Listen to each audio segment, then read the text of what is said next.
Ladies and gentlemen, please take your seats.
gentlemen, the President of the United States, accompanied by Erika Kirk.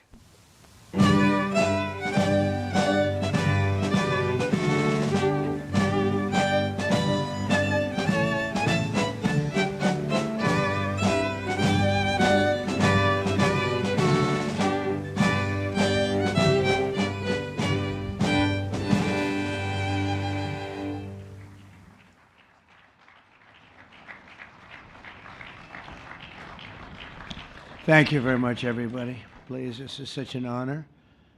This is please be seated.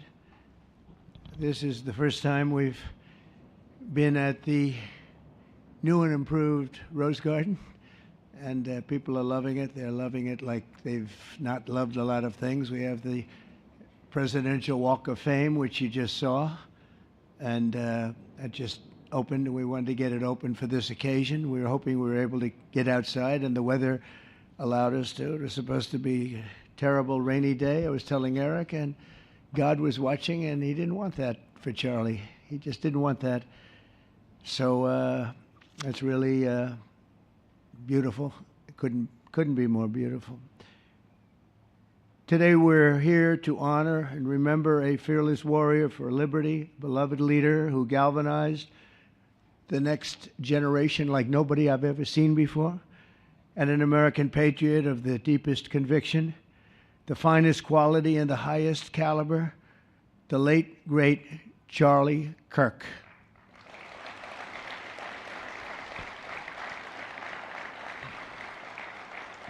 Five weeks ago, our nation was robbed of this extraordinary champion. He was a champion in every way. I got to know him so well.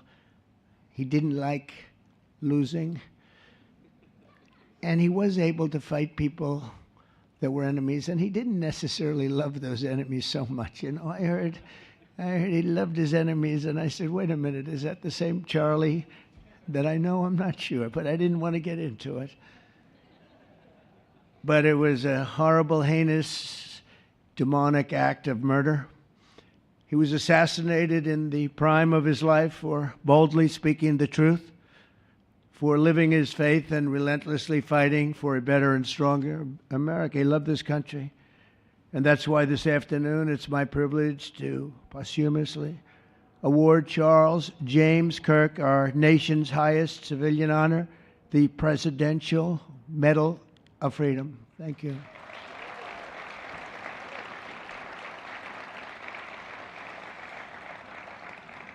As you know, only hours ago, I returned from a very historic trip to secure peace in the Middle East. People said that couldn't be done. Charlie felt it could be done.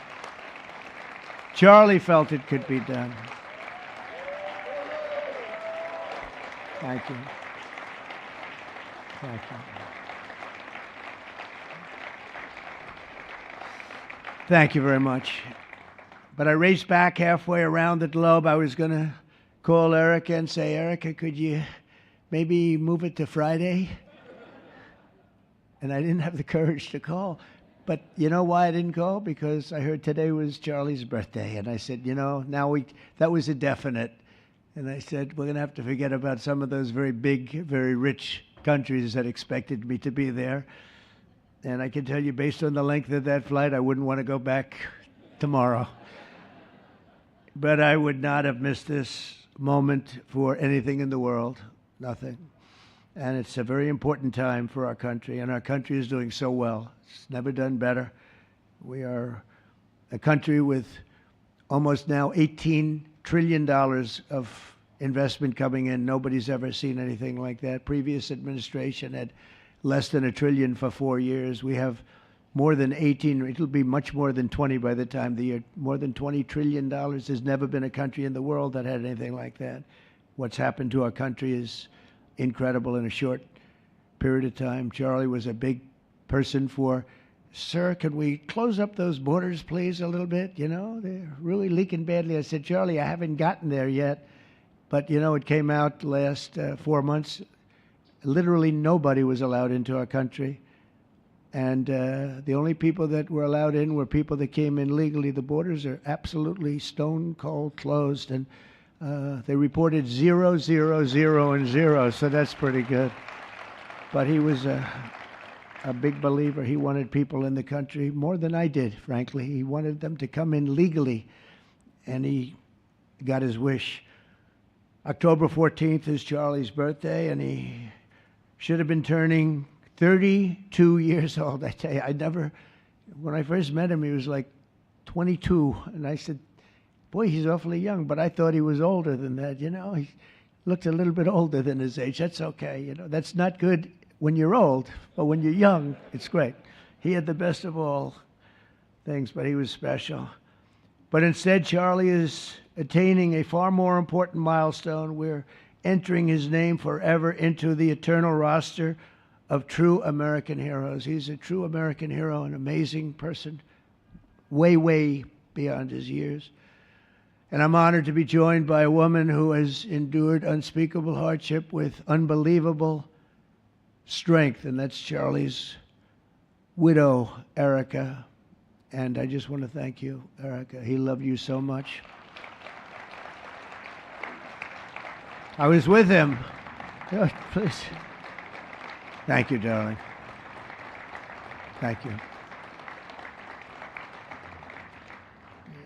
I was with him before I met Erika, and he told me he was going to get married. He said, you won't believe how beautiful she is. I said, well, then now that I meet her, he's right. But then he also said, and you know what? She's like the smartest person I know. See, they do go together on occasion. Not often. Not often. But on occasion they go together. But he was in love with you. He was deeply in love with you. It's great. Erika, your love and courage have been an inspiration to all of us, and we will always be here for you, and we're always going to be here for your gorgeous, beautiful children, and we'll never forget what your family has sacrificed for our country. Man loved our country. When things were going badly for our country, he was so, as you know, angry. He would get angry because he said it doesn't have to be that way. We're also pleased to be joined by an incredible group of Charlie's friends, very powerful friends, actually, and some not so powerful, and they're actually better people, okay? I know them all. They're the less powerful ones. I have to tell you that, all of you power guys down here. The best ones in the group are the ones that are less successful, but that happens too. No, they're all great, and they're here. And let's start with Erika's father. Where is Erika's father? Where are you? Where are you, Dad? Oh, look at him. Wow. I want to get a hat like that, too. I like that. How are you? Nice to see you again. Thanks as well to Vice President J.D. Vance, who's been fantastic. J.D., thank you very much. Great. Doing a great job. Did a great job on Sunday with George Slopadopoulos. Put him away pretty good. Second lady, who's a phenomenal woman, Usha Vance. Thank you very much, Usha. Thank you very much. Great woman. President of Argentina. He wanted to be here. That's Argentina's a serious flight, right? And he's become a superstar, and he's doing amazing things. He's a MAGA person, but it's make Argentina great again. That's what he does, right? And I want you to stand, please, Javier Milei. Doing a great job. Thank you very much. Many members of my cabinet are here. Just about all of them are here. I won't go into every single one of them, but I'll announce a few of the people that have really turned this country around and helped me. Incredible people. Speaker of the House, Mike Johnson. Where is Mike? Mike, what a job you're doing, Mike. What a job you're doing. And I watched you this morning, and you're in there trying to say, look, just let the country open. Everything will be fine. We're dealing with some radical left lunatics. And I just wish Charlie was here to fight us. I think the fight would have been over already. He would have had a march on the Capitol by people whose average age is about 21, because there's nobody that had that relationship with young people. Right, Mike? So thank you, Mike, for being here. House Majority Leader Steve Scalise. Steve, thank you very much. A brave guy and a friend. House Majority Whip, another terrific man, Tom Emmer. Thank you, Tom. Senate Majority Whip, John Barrasso. John, thank you very much. You have all these senators. I'm going to get in trouble. I'm not going to read all their names. I'll be reading all day. We'll be talking about Charlie in about 45 minutes from now. We can't do that. So all of the senators, there's so many of you, thank you very much. I do want to thank Senator Thune for doing a terrific job. He's really been leading properly. Do you agree, Mike? The team, the two of these guys have been fantastic. So to Senator Thune, I want to thank you very much. Incredible job. I watched him this morning, and he was out there pounding them this morning on television, too. And John Barrasso, thank you for the work you've done, and congratulations on your success. But I want to thank you all and all of the Congress people that are here. And I see we have our Attorney General here, and you are doing a fantastic job. Thank you very much, Pam. Thank you. Thank you very much. We have everybody. Wow, that's incredible. Okay, I'm not going to do any more. I'm going to be here too long, but I just want to thank you. Have given him such support, but he always gave you such support. That's why you're here. And very unusual. Charles James Kirk was a visionary and one of the greatest figures of his generation. He was truly an amazing figure and growing leaps and bounds. He knew that the fight to preserve our heritage is waged not only on the battlefield and in the halls of power, of which we have tremendous power here, including the head of a place called War. We call it now War. We had Defense. We had our Secretary of Defense. Now we have a Secretary of War. And somehow I think it's more emblematic, and hopefully we'll never have to use war, but the fact that we're ready is very good. Peace through strength is very important, but also in the hearts of our nation's youth. That's where Charlie rode strongest. At age 18, that insight inspired Charlie to found the organization that ultimately touched the lives of millions and millions of people, and so many young people that nobody's ever seen anything like it, frankly. Turning Point USA. It's amazing, and it's actually bigger now. It's become bigger in the last few weeks than Charlie ever thought. I think his end vision in many years from now would have been just a fraction of what it turned out to be in a couple of weeks, right? It's amazing. With hard work and joyful spirit and endless enthusiasm and determination. And he did have great enthusiasm. You know, I always say you need enthusiasm to be successful.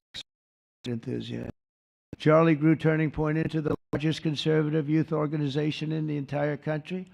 He forged a personal bond with countless young conservatives. He fought for free speech, religious liberty, strong borders, and a very strong and proud America. In everything he did, he put America first. He really put America first. And ultimately, Charlie became more than a leader of an important organization. He became the leader of historic movements all over the country. There were movements, individual movements, one movement, but it was historic. Everything he did was historic, and a true evangelist for the cause of freedom and the word of Almighty God. God was very important to Charlie. He would say, you know, if you don't have religion, you're not going to have a strong country. It's true. He was so wise beyond his years. You know, I talk to him sometimes and say, this guy is like a young guy. He was really a wise man. From the time Charlie worked on my presidential campaign in 2016, and he was there right from the beginning. He liked me. I don't know. I have no idea why. What the hell was he thinking? He said, you're going to win, sir. I said, you know, I'm running against 17 senators and a lot of tough people and governors. We have all these people. And he said, no, you're going to win, sir. He said, not going to be close. And he made it happen. He helped make it happen, I'll tell you that. Without him, who knows what would be. Maybe you'd have Kamala standing here today. That would not be good. I will tell you, Javier, you don't know who Kamala is. Promise, it would not be good. You agree with that, Howard? He also mobilized countless citizens to go vote. It's called Go Vote. Very simple. And with his help in 2024, we won more young people than any Republican by far in the history of our country. And we won the popular vote. We won them, remember they said, oh, well, if Trump could win 4, that would be nice. I win 7 by a lot, by a landslide. But the popular vote was massive. And we won the Electoral College. Remember, this would be very hard. I'd say 270. Well, we got 312 to 226. And then we won something called districts and councils and different things. But in one case, we won 2,750 to 525. That's the one where you see the map is almost entirely red, except they have a little blue line on one side and a little blue line, meaning New York and Los Angeles. I have a feeling that if the vote were 100%, we would have won that too. You want to know the truth. But he knew, and he knew very well, and he also understood honesty, and he was always concerned with honesty. We can lose as if the cheating gets so bad, and that's where we came up with a little phrase, too big to rig. We said, go out and vote. Just go out and vote. And we had that. Remember, we used to say that all the time because people would say, oh, they're going to win. We don't have to vote. Let's go to a movie. We'll come home and watch later. And he wasn't about that. So we come up together, we came up with that phrase. We got to make it too big. I never made a speech where I didn't say at the end, now look, the polls are showing good. Don't believe the polls. He said, we're going to make it, Susie, right? Too big to rig. So if you think we're going to win by a lot, doesn't matter. Pretend we're losing. You got to go out and vote. They voted. And at 9:02, the whole thing was over, right? 9:02. Remember they said, oh, this could go a few days. Well, it went a few minutes. 9:02. And he knew that. And I felt it, but he knew it. He knew it. I think he knew it more than anybody. But Charlie never missed an opportunity to remind us of the Judeo-Christian principles of our nation's founding or to share his deep Christian faith. In his final moments, Charlie testified to the greatness of America and to the glory of our Savior, with whom he now rests in heaven. And he is going to make heaven. I said, I'm not sure I can make it, but he's going to make it. He's there. He's looking down on us right now. It's so incredible. Look at this, how this turned out. This was supposed to be so dark and cloudy. Not dark and cloudy, is it? Look at that, how beautiful that is. There's no artist that can capture it as beautiful as it is today. Wow, it's amazing. As I said, on the day that he was assassinated, Charlie Kirk was a martyr for truth and for freedom. And from Socrates to think, and to St. Peter, from Abraham Lincoln to Martin Luther King, those who change history the most, and he really did, have always risked their lives for causes they were put on earth to defend. He was put on earth to do exactly what he was doing. He didn't want to waste time. He would have been a top student at any college in the country. I know the college as well. He's smarter than the guys there. He was so smart. But he almost, I guess, didn't have the time. He knew what he wanted to do. It wasn't like, gee, I want to sit in the classroom for 4 years listening to people teach me liberal principles, because they were never going to teach him that anyway. But he didn't have the time. He really didn't have the time. But every time the enemies of goodness and virtue tried to silence the voice of righteous and noble leaders like Charlie, they failed. They seem to fail. Ultimately, they look like they're doing well, and then they end up failing, because the truth has been unrelenting over the years, over history. And people like Charlie, it's just they've got a power that others don't have, and very few people will ever have. So today, like those martyrs before him, Charlie's voice, his message, and his legacy are stronger and greater than ever before. They are greater than ever before. Look, this is a horrible event, but it brought out the greatness of Charlie. Nothing could have ever supplanted this.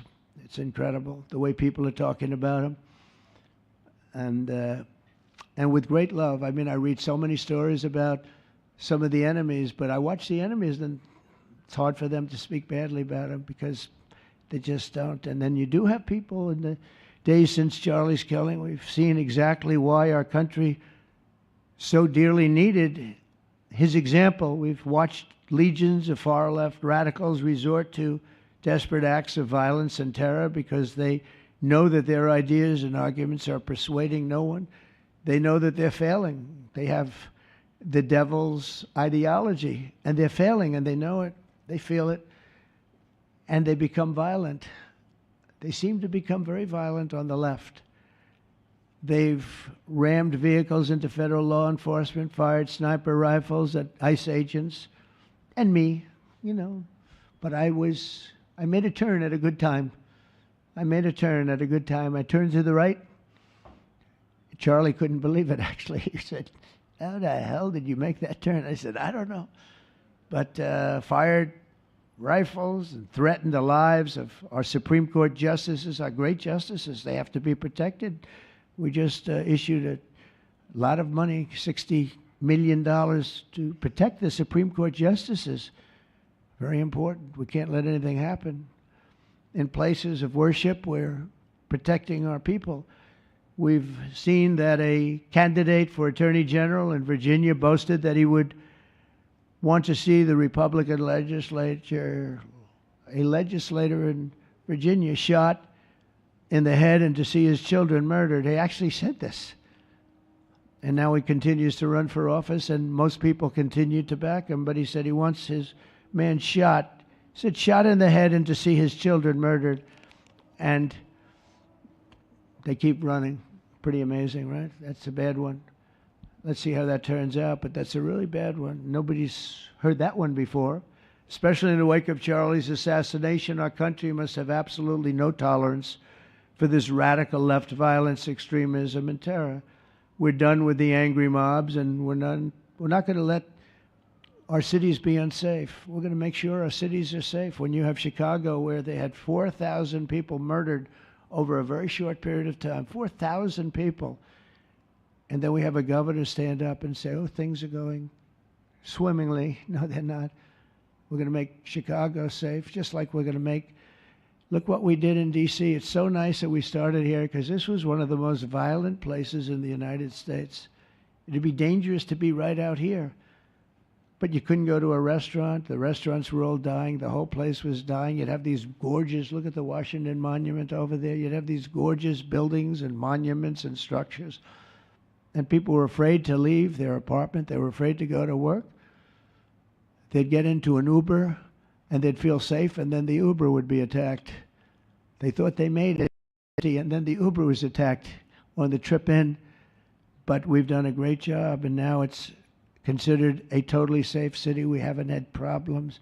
It took us 12 days to make it great. We took out, Pam, 1,700 hard criminals, career criminals in many cases, but these are hardened criminals. Many of them came in through the Biden open borders. We brought them back to the countries. And a couple were so violent that we put them in jail. We don't want to take a chance that they could get back in, because no matter how good we do, somebody can sneak in. They were so violent and so bad. One arrested 28 times. Every time he left prison, he'd get into a violent incident. 28 times. And we put him away for a long time. But we're done with the angry mobs. We're done with it. This is such an unbelievable place right now. You take a look where you can walk down the middle of the street with your wife or your husband. Your children can walk. They can walk alone. It doesn't matter. They can walk anywhere in Washington, and they're safe now. If this were a year ago, they'd have a serious chance of being badly hurt, even killed. They'd come in from Indiana, they'd come in from Iowa, they'd come from Florida to see their nation's capital, and somebody would have to call the parents, "I'm sorry, but your son or your daughter's been killed." Not anymore. You hear those sirens going off? That's good. That's a good sound. That means they either got the bad guy or they're going to stop the bad guy. You didn't hear that sound because nobody wanted to do anything. Listen to the beauty of that sound. Seriously. And that's the real deal sirens. They're not politically correct sirens. You hear them, they're about 3 miles away. That's great. What a beautiful sound. They're stopping crime. That's what they're doing. So we're done with the voices of fools. They're fools. And death threats, and we're going to make our cities safe. And I thought it was Charlie's, one of his biggest dreams was that. He couldn't believe it. Chicago's going to be a great city again. We've already, we sent people in there 6 months ago, and this governor said, "Well, crime is down." Yeah, that's because we had the FBI in there for 6 months, just preparing it for the bigger surge. And they've done a great job, the cash and the FBI. They've done a great job, and they love doing it, you know. They love being able to do it. They were restricted from doing it. They couldn't do anything. And now they're totally unrestricted. All they have to do is stop crime, and they're doing it. By the way, Memphis, as you know, you heard they went in about a week ago, one of the most dangerous places in the country. It's really in the world. It's not just the country. They have very few cities that would compare to some of these cities. You go to Afghanistan, you say, oh, that's unsafe. Well, the crime numbers are much better than the crime numbers in places that we have. So Memphis, I understand, is doing unbelievably in 1 week. It's like a different place. And this took 12 days, and then after that, we just perfected it. But after 12 days, we had good safety here. After 1 month, it's like, it's really amazing. And by the way, restaurants are booming. Restaurants are opening up. The big problem we have, you can't get into a restaurant in D.C. anymore. So they're opening up. It's a beautiful thing to see. It's called safety. It's called law enforcement and letting them do their job. And that's why I said last month that I have directed the Attorney General and the Department of Homeland Security to confront the very real threat of left-wing terrorism in our country. It's a real threat. Not when you confront it, it's not, because they're not brave people. In fact, they're cowards. When you confront them, they immediately fold. You have to see them fold. You have to see them crying. They fold. But it includes dismantling the networks that fund them and finance them, and we're finding out who those networks are. We already know quite a few of them. When you see these violent incidents and then you see people holding this gorgeous sign with beautiful wood, beautiful cardboard, wood, everything's perfect paint job, and they're all the same. There are thousands of them. You know that they weren't made in the basement out of love. They were made by anarchists, and in some cases wealthy. I'll probably find some of my nice friends that are up there being so nice to me, especially lately. They're being very nice. But it surprises you who they may be, and you almost wonder why would they do it? But they're hurting our country, and we're really taking it back one by one. If we didn't go into Los Angeles early on in the administration, the commissioner, the chief of police, Los Angeles, said if they didn't go in, we would have lost our city. Now, they already lost 25,000 houses to fire because they wouldn't let the water come in from the Pacific Northwest, which they should have done. And I said, you better do it. They didn't do it, and we had 25,000 homes where they had no water in their sprinklers, they had no water in the fire hydrants. It would have been a different kind of a thing if they did what they were supposed to do. We had to break in. We broke in and had the water come down. They said for the environment, great, they lost 25,000 houses. It's incredible. But the commissioner said without the federal government and President Trump's intervention, we would have lost the entire city. And we have the Olympics going there soon. I got the Olympics. We have the Olympics. We have the World Cup. And we have, most importantly, we have the 250th anniversary of our country. That's going to be most important. And all of these things are happening. And we're going to have safe cities. We're going to have very, very safe cities. So 1 month after Charlie's death, we still feel the terrible shock and the pain of his loss, like just about nobody I can think of. Charlie Kirk was one of a kind. He was unstoppable. And he really was. Boy, when he had an idea in his head, he would call me, sir, please, you haven't done it yet. I said, Charlie, relax. Just relax. He didn't relax. He'd call me the next day again. It got it done.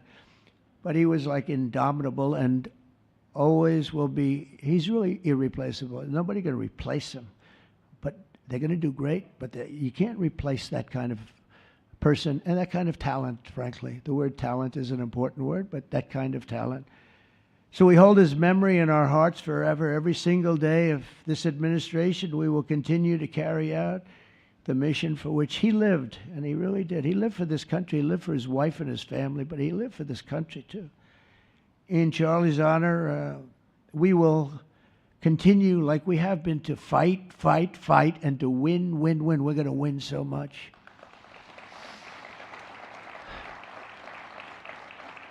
So the Presidential Medal of Freedom is a big deal. You have the Congressional Medal of Honor, military, and the Presidential Medal of Freedom, which is civilian, and the Presidential Medal of Freedom is a really big deal. Very few people get it. Very few people, frankly, qualify. It's a decision of the president, but it's a qualification that's a very hard one to get. And I would like to ask, if I might, the military aide to read Charles James Kirk's citation for the Presidential Medal of Freedom. Thank you very much. Thank you.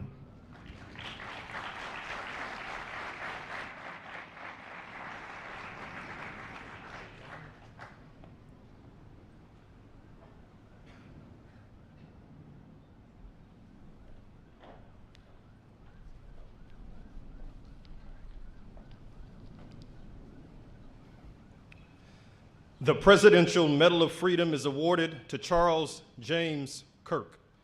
Accepting on behalf of Charlie is his wife, Mrs. Erika Kirk.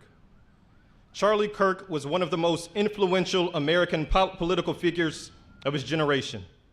At just 18 years old, he founded Turning Point USA and grew it into the largest conservative youth organization in the nation. For over a decade, he tirelessly traveled the country, leading a movement to restore respect for our founding principles, reawaken our national identity, and inspire a renewed spirit of religious devotion. He was one of the great debaters and communicators of his time. Despite receiving repeated threats, he remained undeterred and modeled courage, logic, humor, and grace to the next generation. On September 10th, 2025, at age 31, Charlie Kirk was assassinated while addressing a group of students. The United States honors him as a martyr for truth and freedom.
Thank you, Mr. President, for honoring my husband in such a profound and meaningful way. And thank you for making this event a priority amid the peace process in the Middle East. Thank you. Very grateful. Charlie always admired your commitment to freedom, and that's something that both of you shared. So thank you. Your support of our family and the work that Charlie devoted his life to will be something I cherish forever, so thank you. To our gracious First Lady in her office for making this event possible, thank you as well. It's beautiful. To Vice President and the lovely Usha Vance, your friendship has been an unbelievable encouragement. Thank you. And to all our friends and family that are here and watching from all around the world, thank you for loving us. Thank you for praying for us and for believing in what Charlie believed in. And to our Turning Point USA staff and the Charlie Kirk Show staff, we love you more than you could ever know. And to the Turning Point USA chapters that are watching all across America right now, you are the heartbeat of this future and of this movement. Everything that Charlie built, you guys are the legacy holders of that. You are living proof that his mission did not die with him. It lives through you. And Charlie always said the next generation will decide whether freedom endures. And because of you, I know that freedom will endure. It will. And today we're gathered not only to celebrate Charlie's birthday, but to honor a truth that he gave his entire life to defend, and that's freedom. The very existence of the Presidential Medal of Freedom reminds us that the national interest of the United States has always been freedom. Our founders etched it into the preamble of our Constitution, and those words are not relics on parchment. They are a living covenant. The blessings of liberty are not man's invention, they are God's endowment. Charlie lived for those blessings, not as abstract words, but as sacred promises. He used to love to journal about this topic all the time, and with such a heart postured of gratitude. And he believed that liberty was both a right and a responsibility. And he used to say, freedom is the ability to do what is right without fear. And that's how he lived. He was free from fear. He was free from compromise, free from anything that could enslave his soul. His name, Charles, literally means free man. And that's exactly who my husband was. He was a free man. And from the time I met him, sitting across from him, being interviewed on politics and philosophy and theology, anything that Charlie loved, any topic he loved, and I just saw the fire in his soul, and there was this divine restlessness within him that came from knowing God placed him on this earth to protect something very, very sacred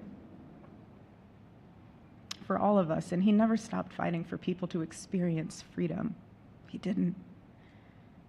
Charlie often said that without God, freedom becomes chaos. And he believed liberty could only survive when anchored to truth. And I remember in one of his speeches, he told the audience that the opposite of liberty isn't law. He said it's captivity. And that the freest people in the world are those whose hearts belong to Christ. But what's so powerful is that Charlie had the ability to communicate so brilliantly across all generations. And he reminded us that in a world that tells us freedom is doing whatever you want to do, the real freedom is the power to live freely and to do what is right. And in one of his journal entries, he wrote that he wanted everyone to know that you can't have liberty without moral responsibility. Freedom divorced from faith eventually just destroys itself. And what's so fascinating about all of this is looking back these past 12 years of Turning Point USA and his mission, there's almost this veil of sacredness. Because what I realize is that while he was building an organization, he was also building a movement. One that called people back to God, back to truth, and a movement that was filled with courage. And ironically, for a man who impacted millions, Charlie never desired to be the center of attention. He just wasn't. My husband was not a man of extravagance. He loved simple but deeply meaningful things, truly. He loved his late night walks.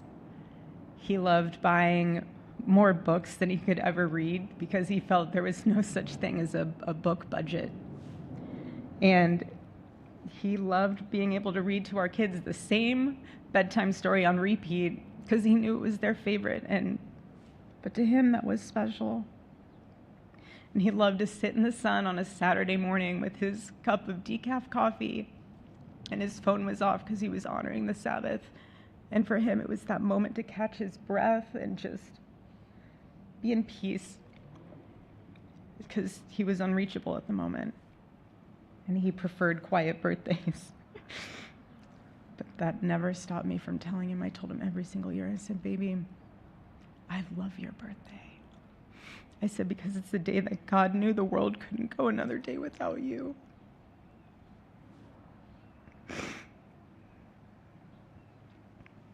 And so the rhythm of our usual birthday celebration for him was mint ice cream, mint chocolate chip ice cream. He only had it twice a year, on his birthday and 4th of July.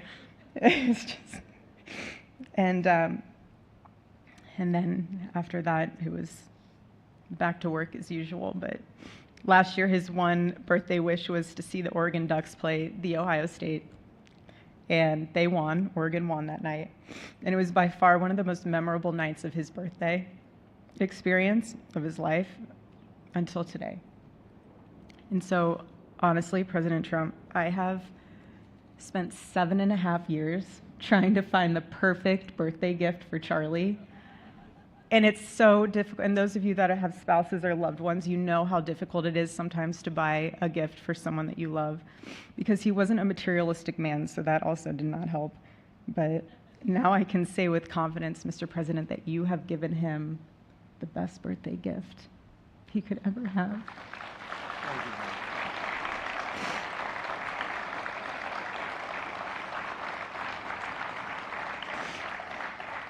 It's such an honor, and the recognition of a life lived for defending freedom. And that's what Charlie fought for until his last breath. And it was written across his chest in those final moments on one of his simple t-shirts that always carried a message, and this one bearing a single word, freedom. That was the banner over his life, and that shirt was a declaration. The same declaration he made in every speech, every campus visit, every time he shared the gospel at a church, every sleepless night that he would spend praying for the youth of this nation and planning for the future of our country, and just impressing upon them that when we defend liberty, we defend the soul of our nation. My husband never told anyone what to say. He never did. He never told anyone what to say. He would just encourage them to think. He would encourage them to think outside of the traditional political labels. He would want them to think in a way that was anchored in wisdom and truth. But he would never tell anyone what to say. Charlie wasn't content to simply admire freedom. He wanted to multiply it. He wanted to multiply freedom. He wanted young people to taste it and to understand it and defend it. He wanted them to see that liberty isn't self-indulgence, it's self-governance under God. He wanted them to see that. And every day I'd see him getting ready for work. He'd put on his cross necklace, he'd put his ring on his finger. And the boldness in his demeanor was always fearlessness. He wasn't afraid. He was never afraid. In his daily actions, whether in office or on campus or at a church, it was always without fear. That was his creed. That is how he lived out every single day. He didn't fear being slandered. He did not. He didn't fear losing friends, I can tell you that. He didn't. He didn't care. He stood for truth and stood for freedom, and he did not, everything else was just noise to him. And it's because his confidence in Christ was absolute. That's why. There was no limit to what he would have sacrificed to defend freedom for all. And if the moment had come, he probably would have run for president, but not out of ambition. He would only have done it if that was something that he believed that his country needed from a servant's heart standpoint. And Charlie lived only 31 short years. No, he's 32, but on this side of heaven, but he lived. He lived every single second he lived. He filled every single day with purpose, and he fought for truth when it was unpopular. And he stood for God when it was costly, but that's what we're called to do. Surprisingly enough, he did pray for his enemies, which is very hard, but he did. He did. He did. No one else, I saw him do it. No, he never did it in front of anyone else, but I can attest to that. But he also loved people when it was inconvenient. And he ran his race with endurance, and he kept the faith. And now he wears the crown of a righteous martyr. And for me and for our children,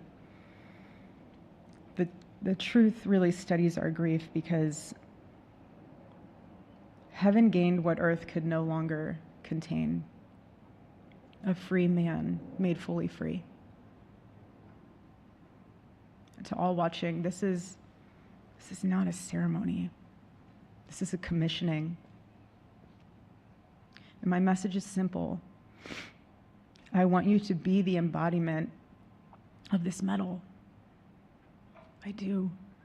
I want you to free yourself from fear. I want you to stand courageously in the truth. Listen for the still, small voice of God.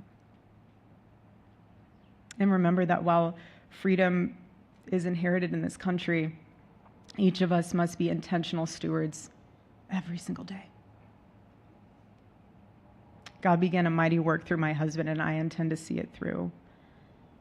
And the torch is in our hands now. It's in mine, it's in yours, it's in all of yours, it's in all the students with Turning Point USA.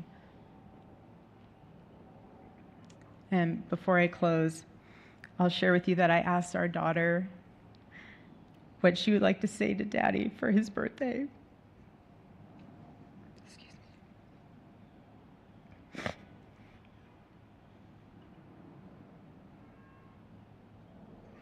She said, "Happy birthday, Daddy. I want to give you a stuffed animal.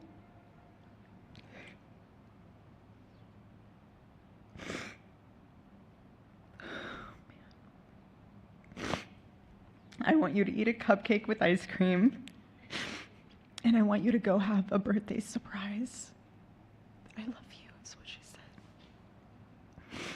And while our son is precious, he can't yet speak, in classic Kirk family fashion, his actions spoke louder than his words, and his gift to you, Charlie, and myself for that matter, was deciding to become the man of the house and be fully potty trained at 16 months. But Charlie, baby, I know that you're celebrating in heaven today, but gosh, I miss you. We miss you.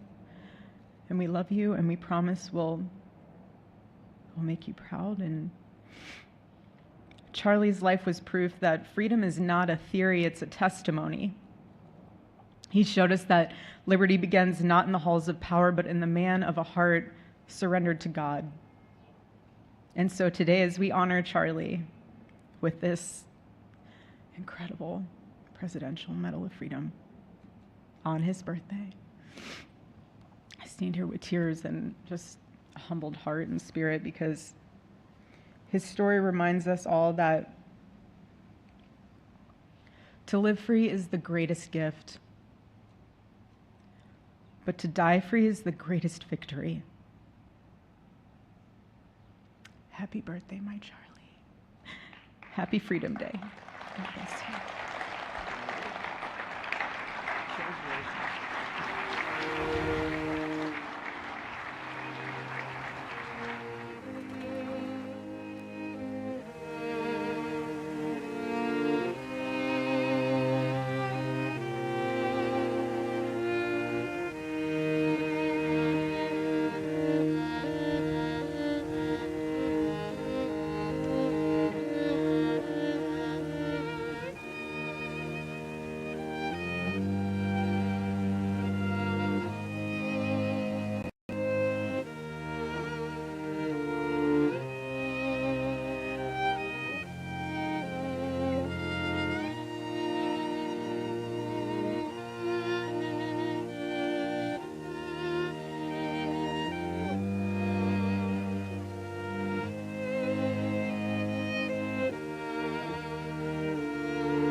How great is that?